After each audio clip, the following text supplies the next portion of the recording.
সিনেমার হিরো বা 1997 আইসিসি ট্রফির হিরো তো আকরাম খান। তিনি খুব লজ্জা পাচ্ছিলেন যে নায়িকা কে হবে। ভাবিকে কিছু বলবো না, বাট ওর চোখগুলো বা ওর যে ইন্টারেস্ট ছিল আনবিলিভেবল। বাংলাদেশের 1997 আইসিসি ট্রফির নায়ক আকরাম খানকে নিয়ে এভাবেই মজা করলেন তার তখনকার সতীর্থ আমিনুল ইসলাম বুলবুল। তবে ছেড়ে কথা বলেননি আকরাম খানও, পাল্টা জবাব দিয়েছেন বর্তমান সভাপতিকে। ইন্টারেস্ট ছিল বুলবুলের বেশি, কারণ বুলবুলই জিজ্ঞেস করছে নায়িকা কে থাকবে। তখন ওরা বললো যে এখানে মানে আমাদের ভিউ নিবে, আমাদের আইডিয়া নিবে, বাট নায়ক নায়িকা কিন্তু ওরাই রাখবে। তখন বুলবুল দেখলাম আপসেট হয়ে গেল এবং বলল মিটিংটা কি আর কতক্ষণ চলবে। এনসিএল টি-20 দ্বিতীয় আসরের ওপেনিং সেরেমনিতে এভাবেই হাসি তামাশায় মেতে উঠলেন বাংলাদেশের সাবেক 5 তারকা ক্রিকেটার। আইসিসি ট্রফি নিয়ে সিনেমা বানাতে চেয়ে বিসিবির কাছে আবেদন করেছে একটি কোম্পানি, সেখানে উপস্থিত ছিলেন আকরাম খানও। দলটির অধিনায়ক ও ট্রফি জয়ের নায়ককে তাই খোঁচা দেওয়ার সুযোগটি ছাড়েননি বুলবুল।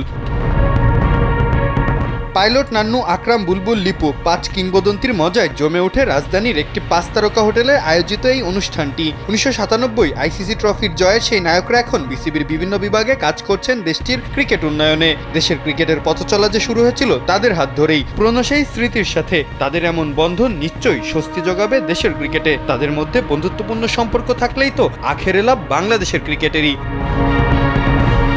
হুজা আহমেদ, কালবেলা।